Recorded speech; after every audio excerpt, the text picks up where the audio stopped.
Hello mga kayos, magandang araw sa ating lahat. So ngayong araw mga kayos, tayo po ay may gagawin, no? May sinerbisan tayo ngayon dito sa Delpat, dito sa Maynila. So ang concern nito mga kayos nung driver ay hirap magkarga, singaw yung octopus dito sa kanyang chassis. So bago yun mga kayos, gusto ko magpasalamat, mag-shoutout sa lahat-lahat na nagsusuporta at nagtitiwala sa aking YouTube channel. So tara mga kayos, samahan niyo po ako kung paano po mag-diagnose at ating malaman kung ano po talaga ang problema ng chassis na to, kung bakit malakas yung singaw doon sa ilalim ng octopus, para ma-identify natin kung talagang octopus ba o ano ang dahilan kung bakit sumisingaw yung octopus na yon. So tara mga kayos, samahan niyo po ako. Sorry, it's DJ.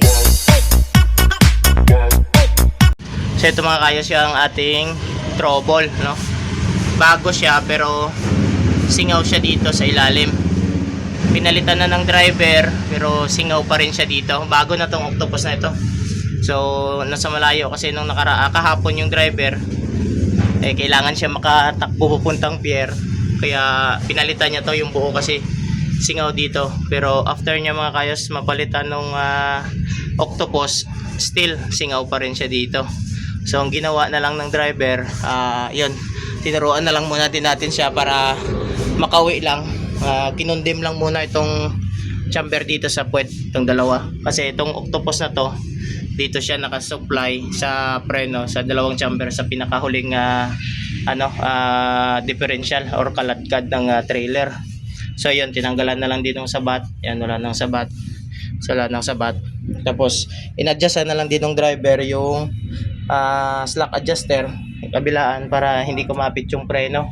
Tapos tinanggalan ng hangin dito sa puwet. Yun, nakatakbo sila dito. So ganun lang gawin mga kayos pag kayong nasa alanganing lugar at pwede naman i-condemn kasi ito triple axle naman to, isa, dalawa, tatlo. So yung gumagana lang na preno yung apat, kasi ang problema ito nga singaw. Kapag hindi kinondem yung sa likod na chamber, ayaw kumarga ng hangin, ubos, nabubos-bos dito. So ngayon atin siyang tinrobol. Sikip. Ito yung ating nakita, no? Hindi siya sira yung kanyang octopus. Ang may problema dito ay chamber. So ganito mga kayos yung pag trace natin ng problema niya. Ayan, tulad niyan, may hangin yan siya. Ayan, dito nilalagay yung susi. Yan, sa dalawang yan. So ngayon may hangin siya kaya nakaangat yan. Pagka tinanggalan ng hangin, bababa yan. So itong linya na to, ayan, ito yung emergency brake. Yan, yung sa bandang itaas na to, itong emergency brake. Itong sa baba, ito yung service brake. Yan. Ngayon, paano natin siya nasabi na diaphragm, na chamber yung may problema? Ito mga kayos, yung hose na ito papunta sa octopus ito. So ngayon mapapansin nyo, yan, walang singaw. Wala, pero nakaangat yung susian. So ibig sabihin, yan siya, naka-release yung maxi niyan. Hindi siya nakasipa. Andun, nakaangat yung spring, naka-atras kasi may hangin ito. Ito, dito siya. Itong isa, ito yung binali lang ng driver. Ngayon, dito natin siya malalaman kung bakit nasabi nating sira ito ang yung chamber. Ayan ito siya mga kayos ayan pag singaw siya ayan. So kaya sa singaw dito mga kayos dahil mayroon yan dito sa loob. Pakihawakan mo to. Dahil mayroon to siya dito sa loob na shafting. Hindi siya diaphragm ang sira or hindi butas yung diaphragm. Buo ang diaphragm kasi umaatras siya dito Ang problema nito, yung shafting dito sa loob, mayroon siyang o-ring. So kung minsan yung o-ring lapad na, kaya yung hangin dito, andito kasi yung hangin yan Yan, yung hangin, tatagos siya doon sa kabila, pupuntang service brake na linya. Ngayon, pag tumagos na siya dito, doon siya lalabas sa exhaust nung relay valve or ng octopus. Kaya sisingaw, kaya minsan napagkakamala na sira yung octopus. Pero yung dahilan talaga ito, sira dito. Kasi yung hangin galing dito sa bandang itaas na siyang tumutulak ng coil spring dito, nung spring ng maxi, ay tumatagos doon, pumupunta doon sa kabila. Yan, pag tumagos siya doon, dito siya lalabas. Kaya kung mapapansin mo, ayan, nakatras. yung rod. Pag binuksan ko to, nasa pa niya. Oh, yan, gumagalaw. Kaya ito may problema. Yung chamber na to. So ito yung papalitan natin mga kayos. Tapos mamaya, pag napalitan na namin, update na lang din po. I-update ko na lang po kayo dito. Ayan. So yun naman kayos, napalitan na natin ng maxi assembly. Yung sira kanina dito sa kaliwa. Ayan. Kinabit na natin. Tapos kinakargahan na natin ng hangin. Kinabit ka din muna yung sa service brake nya na hose. Pero mamaya kapag may hangin na to siya, tatanggalin natin ulit ito. Ipapakita ko sa inyo yung pinagkaiba kanina at saka yung sa ngayon after natin siya mapalitan. Ayan, wala pang hangin kasi hindi pa nakaangat dito yung ulo ng ano, pinagsususian, nasa ilalim pa siya. Ayan, ayan, mahina pa yung hangin. Pero ayan, dandahan na siya na umaangat. Ayan, oh. Ayan, nagtutulak na siya dahan-dahan, oh. Matras na siya dahan-dahan. So yan, mamaya pagka malakas na yung hangin niya talaga, andito na yung susian yan, makikita na natin to dito. Ganin din dito sa kabila. So yan, wala pa siya ganong hangin. Antayan lang natin siya na pag may hangin na, tatanggalin ko tong service brake yung hose, yung dalawang yan. Tapos papakita ko sa inyo na ang pinagkaiba nung may singaw at saka wala. Para sa susunod, kung sakali na may encounter nyo rin sa daan, at least aware din kayo kung paano po i-diagnose o paano i-trace kung saan yung may problema. Ayan. So stay tuned lang po mga kayos. Ayan. So yan mga kayos, yan, no? Dito ko ngayon sa ilalim. Kikita nyo mga kayos, wala na siyang singaw dito. Nakakabit na yung dalawang hose. O ito yung sa service brake saka papuntang kanan. Ito yung sa kaliwa. Ayan, ito. Nakakabit po yan siya. Ayan. Tsaka makikita po natin mga kayos, nakasipa pa yung ating push rod. So hindi pa siya naka-atras. Ayan, mamaya pag umatras na yan, mawawala na ho yung hangin dito. Ayan, mawawala na po yung hangin yan dito. Kasi hindi pa siya puno. Pag napuno na po yan, magre-release na po yan kapag itinumba po doon yung maxi switch sa itaas. So itanong mo kay Kuya Isis kung ilan yung hangin na to. Ilan daw yung hangin to, Kuya? Tapos ipaparelease natin siya mga kaayos. Ipapatumba natin doon kasi ito naka-preno pa to siya. Hangga't hindi na itutumba doon sa itaas yung maxi switch. Yan, pero dito mga kaayos, mapapansin nyo, nagkakarga na yan siya, wala nang singaw dito. Wala na kasi yung hangin ay palabas na, hindi na siya yung pabalik, wala nang pabalik doon sa loob, palabas na siya, patulak na. Yan. So, inahanginan lang, tapos mahanginan mamaya, iparelease natin yung maxi.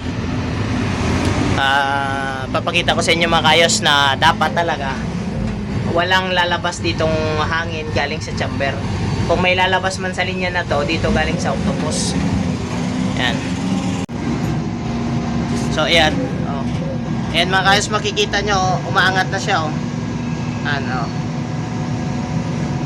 yan, umaangat na, oh. Yan. Umaangat na yung susian, yung yan. Diyan po yung nakalagay yung ating susi.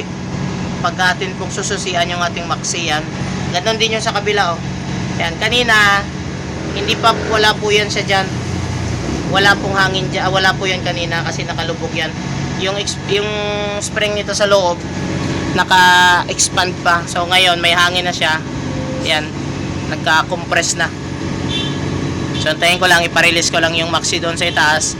Kasi ito mga kayos, pag sinabing maxi, tulad nito, sa trailer siya nakakabit. Tapos yung nakalagay na relay is yung octopus type. Pagka ganyan, direct po yan siya mga kayos. Pag may hangin na, automatic magre-release na yan siya. So yung nagiging maxi po niyan, or yung nangyayari kaya hindi umiikot ang gulong kapag nakamaxi sa itaas, gawa nitong service brake. Ito po yung may hangin dito. Siya yung tumutulak sa ating slack adjuster, no, sa push rod na yan. Yan po. Service brake po yan yung naka-preno ngayon, hindi po ito. Yan. Ito ngayon naka-release na to siya.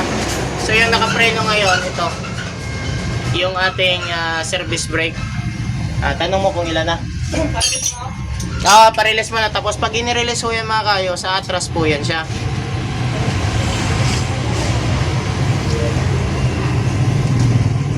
Release!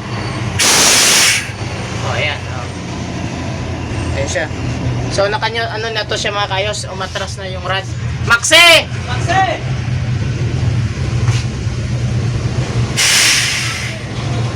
Ayan. Ano yun? Itinumba ba? Itinumba? Nakatumba yun? Yung maxi switch sa taas nakatumba?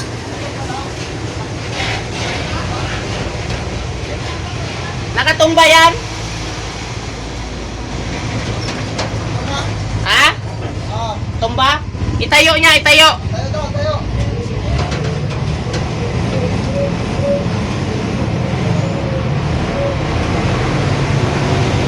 Tayo. Itayo yung maxi. Okay. So ngayon, tumba. Pag itinumba, atras po yan. Okay. Itumba. Tumba.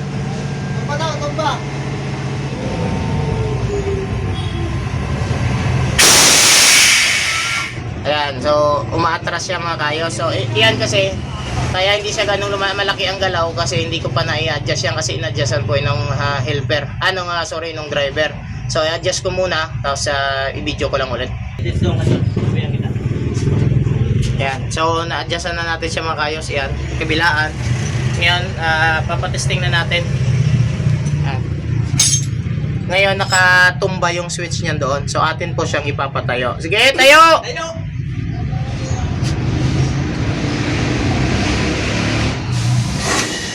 Ayan, sumipa siya mga kayos. Sumipa din sa kabila.